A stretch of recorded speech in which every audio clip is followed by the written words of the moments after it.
Hebrews 7 verses 23 to 25.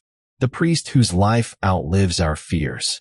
There is a moment in Hebrews where the shadows of the Old Covenant seem to gather behind the reader, and before us stands a single, blazing figure, Christ, living where death reigned, ministering where priests fell silent.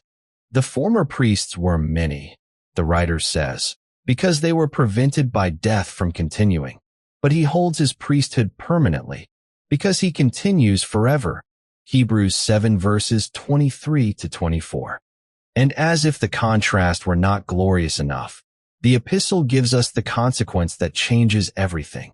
He is able for all time to save those who approach God through him, since he always lives to make intercession for them. Verse 25. This is not simply doctrine, this is oxygen. Here, the relay race of mortal priests ends, and the reign of the living priest begins. Here, the gospel unveils a hope that cannot be handed off, a salvation that cannot expire, a mercy that cannot lose its pulse. Hebrews 7 verses 23 to 25 reveals the end of mortal succession, the permanence of Christ's eternal priesthood, and the fullness of his saving intercession, a triad of truths that reshapes how the believer stands, prays, perseveres, and hopes. First, the end of mortal succession. The Old Covenant began each generation with a fresh priest and ended each generation with a funeral. The text says, "Poloi men asin hieres," many priests, not by abundance, but by necessity. Death turned every priestly ministry into a brief flicker. The term, koliestai, deepens this picture. It means to be hindered, cut short, restrained by a force one cannot resist. Death was the true high priest of the old order, always presiding, always interrupting, always ending what others began. Calvin remarks that this succession was its own sermon. A chain made entirely of breakable links will, in time, break. Each burial was a reminder that sin still stood, that access was still limited, that atonement was still unfinished. The Levitical ministry could escort a sinner to the outer courts, but death escorted the priest to the grave. Yet even this weakness was mercy in disguise. God let the system ache so that Israel might long for someone stronger than death. Every fallen priest was a prophecy. You need a mediator death cannot touch. The law was a tutor, and mortality was its chalkboard, scribbling in stark letters, "Look beyond us. Someone greater must come." Second, the permanence of Christ's eternal priesthood. Then the contrast breaks open like dawn. But he, with those two words the writer turns the page of redemptive history. But he, because he continues forever, holds his priesthood, aporobaton. The term aporobatus, Thayer tells us, means inviolable, unchangeable, non-transferable. Kittle notes its legal resonance, a status that cannot be revised, amended, or passed on. If the Levitical priesthood was a relay, hands passing hope from one dying man to the next, Christ's priesthood is a reign. No handoff, no vacancy, no replacement. And how does he hold it? Not by lineage, not by Levitical statute, but by the brute, blazing fact that he continues forever. The death that restrained every priest does not restrain him, it enthroned him. He is the priest whose ministry does not dim with the ages nor fatigue with the centuries. His life is the guarantee that your access to God never closes, your forgiveness never expires, your welcome never weakens. Hughes calls this the immortality of mercy, and the phrase is fitting. Christ's unending life sustains an unending priesthood, and that priesthood sustains an unending grace. You may falter, you may faint, you may feel the weight of your frailty, but the one who represents you does not. You are held by a priest whose pulse outlives your fears. Third, the fullness of his saving intercession. And now the author speaks the diamond truth. Therefore he is able to save, ace tor panteles.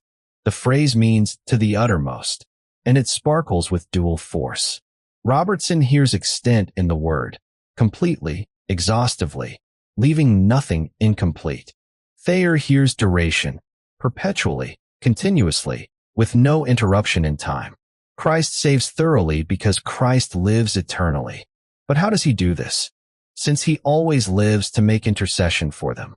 The verb intercession does not mean begging for mercy from a reluctant monarch. Kittel captures its nuance, an advocate stepping between, speaking with the authority of the one who sent him. His intercession is not persuasion, it is representation. He pleads not against the Father's will but within it. The cross was not his attempt to soften God's heart. It was the expression of God's heart. Calvin calls Christ's intercession the continual efficacy of his death. The scars in his risen body are not healed away in glory. They are enthroned as everlasting evidence. His wounds speak louder than your failures. Every heartbeat of the risen Christ is a prayer for his people, and every prayer is answered because every scar is accepted. He saves to the uttermost because his life is the uttermost. Reflections for today. This passage quiets the deepest fear of the soul, the fear of slipping through God's fingers. Hear this. There are no fingers more certain than those of a priest who cannot die. You are not held by your discipline, your devotion, or your mood. You are held by a living Christ whose intercession does not ebb with your weakness. When your faith feels thin as thread, remember, you are not hanging over the abyss. You are tethered to the throne. Your prayers rise and fall like breath, but his intercession is the steady drumbeat of heaven. You wake to a Christ already praying for you. Long before you flee to him, he speaks your name.